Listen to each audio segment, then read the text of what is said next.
Assalamualaikum warahmatullahi wabarakatuh. Perkenalkan, nama saya Lisa Andini dengan nomor NPM 20230147, kelas manajemen 2A. Di sini saya akan membuat tugas video individu dari mata kuliah Hukum Bisnis dengan dosen pengampu Ibu Dayanti Musyawarah SH MSI. Di sini saya akan membuat video tentang subjek dan objek hukum. Subjek hukum adalah segala sesuatu kepadanya dapat menanggung hak dan kewajiban. Karena kemampuannya menanggung hak dan kewajiban ini, maka hanya yang termasuk subjek hukum saja dapat melakukan perbuatan hukum. Walaupun tidak semua subjek hukum dapat melakukan perbuatan hukum, contoh orang gila. Siapa saja dapat menjadi subjek hukum? Pada umumnya yang diterima sebagai subjek hukum adalah manusia atau orang dan badan hukum. Manusia atau orang, secara umum mengapa manusia dapat menjadi subjek hukum sangat jelas kedudukannya. Manusia dalam kelangsungan hidup sehari-hari mempunyai hak dan kewajiban, tanggung jawab serta aturan-aturan yang harus ditaati.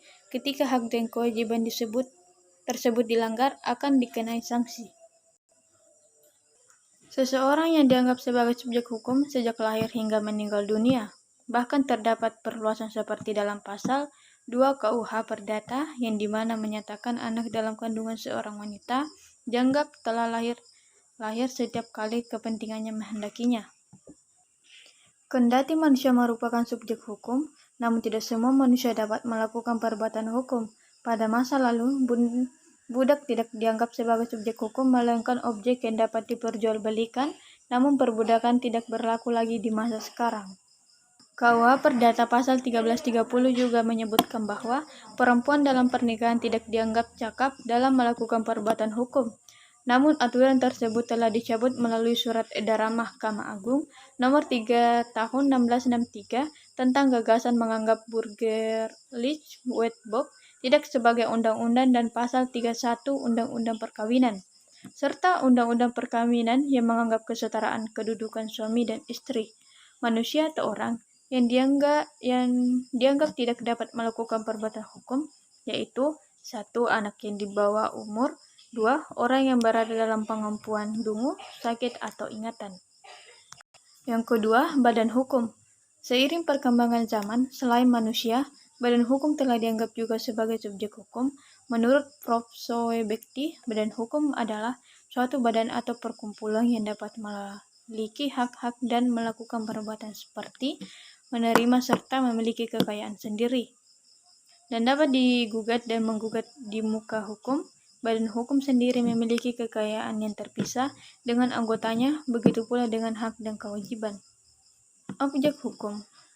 Objek hukum adalah segala sesuatu yang dapat menjadi objek hubungan hukum.